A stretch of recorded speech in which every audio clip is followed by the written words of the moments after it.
The meeting in Islamabad was described as significant. Delegates from Afghanistan, Pakistan, the United States and China, but none from the Taliban. They'll be invited later if a framework deal is eventually agreed. The aim of Monday's talks was to agree on a roadmap to achieve peace with the Taliban. Pakistani leaders say the main objective is to get the most powerful group in the country to negotiate by giving incentives to abandon violence. It is therefore important that preconditions are not attached to the start of the negotiation process. This, in our view, will be counterproductive. Secondly, proper sequencing of the actions and measures in the process should be significant in paving the way for direct talks with the Taliban group. In Kabul, the Afghan government says the meeting is different and important.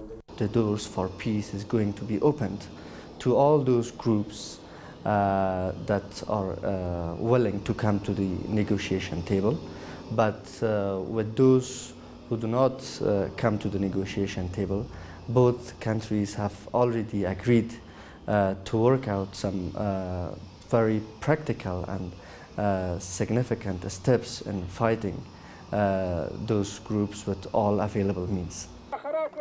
Despite a relentless multinational military campaign by NATO for the past 14 years, the Taliban has recently increased attacks and seized more territory. Most foreign troops ended combat operations and left in 2014, leaving behind a force of about 14,000 mostly US troops and an Afghan army which is still not ready to battle the Taliban on its own. On the streets of Kabul, there is hope these talks could lead to a lasting peace. There is also pessimism and mistrust. We rely on God because only God can bring peace. We hope this time it brings an outcome.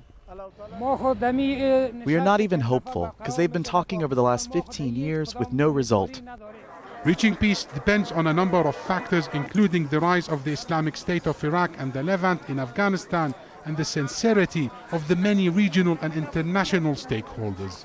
The challenges facing peace are big. The Taliban is not unified and it's not clear if they will attend future peace talks. The group has previously said it will not negotiate while foreign troops remain in Afghanistan. The government, on the other hand, demands the Taliban to denounce violence, recognize it and accept the constitution.